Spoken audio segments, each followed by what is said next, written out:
9th class के circle यानी वृत्त का एक क्वेश्चन है। यहाँ क्वेश्चन है कि एक अर्धवृत्त की जो परिधि है 36 मीटर है, अर्धवृत्त की, इसका व्यास निकालना है और क्षेत्रफल निकालना है।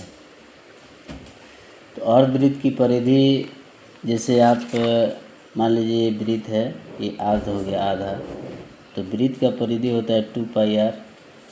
तो जल्दी से बोल दिया जाता है कि अर्ध माने आधा, ये कट गया यानी πr, अर्धवृत्त की परिधि πr हो गया।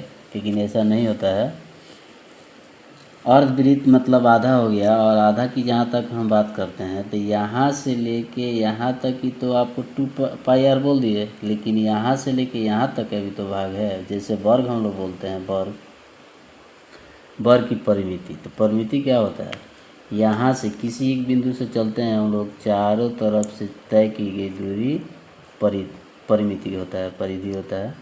तो ये परिमिति जो है, परिमाप, यहाँ सब ए हो गया।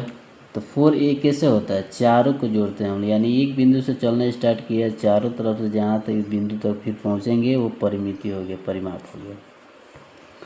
तो वहीं अर्धवृत्त की है, यहाँ से अगर हम लोग चलना स्टार्ट करते हैं तो यहाँ तक आए तो πr हो गया, लेकिन ये भाग जो यहाँ से लेके यहाँ तक है वो d होता है, यानी डायमीटर व्यास होता है। तो d किसके बराबर होता है, 2r के बराबर होता है। यहाँ 2r भी जोड़ना पड़ेगा, तो 2r जब जोड़ेंगे तो πr प्लस 2r। तो फिर अगर हम यहाँ से r कॉमन लेते हैं तो पाई प्लस 2 हो जाएगा, यानी वृत्त अर्धवृत्त की परिमिति होगा यहाँ परिधि r इंटू पाई प्लस 2। तो अब यहाँ अगर हम लोग चलते हैं प्रश्न से, तो प्रश्न से हम लोग क्या देख रहे हैं कि अर्धवृत्त की परिधि दिया हुआ है कितना, 36 मीटर। चूँकि हम लोग अर्धवृत्त की यहाँ से हम लोग लिख सकते हैं कि d निकालना है और क्षेत्रफल एरिया निकालना है।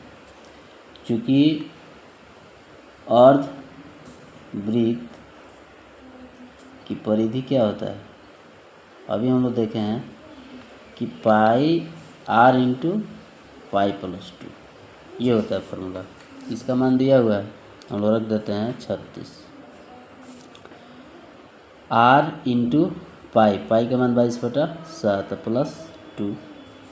अगर यहाँ हम लोग चले आगे, 36 बराबर क्या होगा, r, और इसमें 7 दूना होगा 14 होगा, जोड़ेंगे तो कितना हो जाएगा 36/7। यहाँ 36 से